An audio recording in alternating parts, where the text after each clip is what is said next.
Thing that came up when speaking to the child protection team at my current place of work. They discussed the current system for logging concerns wasn't very useful, and they weren't getting really great data out of it. It was really hard to pull out any data that links to any child protection issues. So just by using forms, sites, and sheets, we can create essentially an SLT dashboard that shows the key statistics that they wanted. So starting off, you can start off with a form, a simple form, so you can gather email address, student name, year group, what the type of concern is. These are a list that are discussed with the senior leadership team, and then details of concern, even with the month, day of the year, when it happened. On a education profile, G Suite education, you can actually add attachments. So if there's a piece of work, for example, student, and they wrote a diagram or something, or there's a bit of concern on a piece of work, if it was an educational need, like they couldn't spell, and you thought they might be struggling with dyslexia, you could screenshot that or place it and attach it to the form. So then this form goes into this sheet, and from this sheet essentially we can work out a few things, manipulate the data to link to a Google site. So from these form responses, we've got essentially a home page on the sheet that's got a few quick links using hyperlinks to specific sheets that support any of the data that's needed. You can look at student individual events, and you can do this through simple filtering formulas.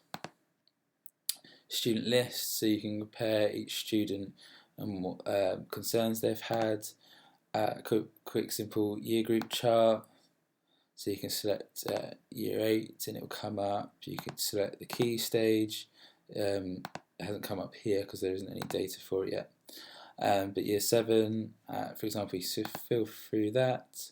Then we filtered into key stage 3, which is year 7, 8, 9, so, and then key stage 4, and then key stage 5.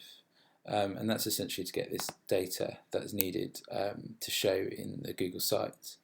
So then if we link to the Google site, which is the SLT dashboard, so you can use a variety of things. So I've created a very simple shortcut here on the Chrome Web Store.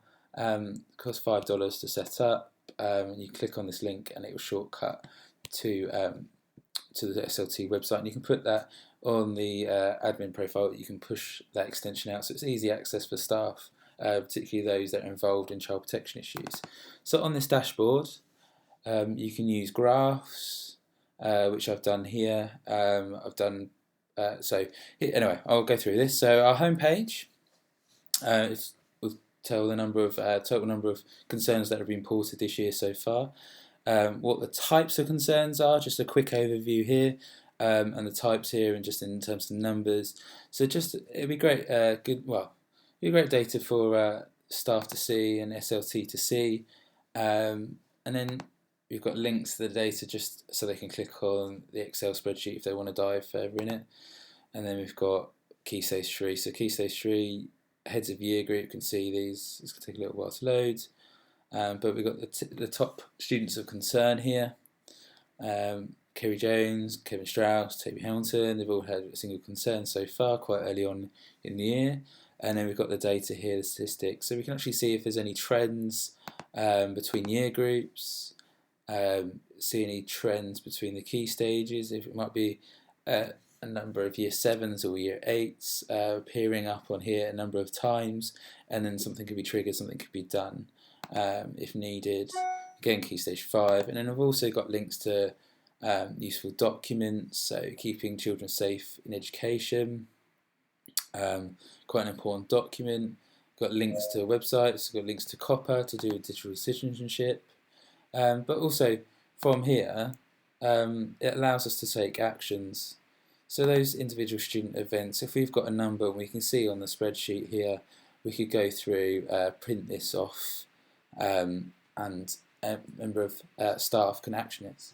So whenever the form is submitted, we actually have a trigger on our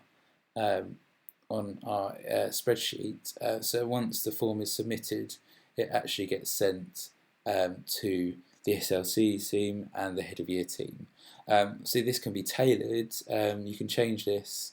So I created a staff setup. You can actually change this, so individual events, you could change it to a specific person, so educational needs could be the SEN team, for example, and they can action what that particular student. So if we look, if there's any educational needs here, so we've got Kevin Nick Strauss here, student appears to have signs of ASD. So then we can action that further and actually get quite clear data of what is happening in our school, and particular concerns, the variety of concerns we have with students. Obviously, the importance of this is to try and get staff on board using this and making this a useful tool for a school. But obviously, the SLT site should be quite useful, key statistics, and if there's a number of concerns, there's a lot of bullying, for example, here, and that was very high, then we could go and look at it and see if we've got issues with bullying in the school and what age groups, and we can have a look through the year group data. That's my idea, and just using the new Google Sites and using forms and sheets to try and sort of integrate it all together. Very useful tool, very easy to use, and essentially all you are is importing from your doc slide sheets. It's very simple. Thank you for watching.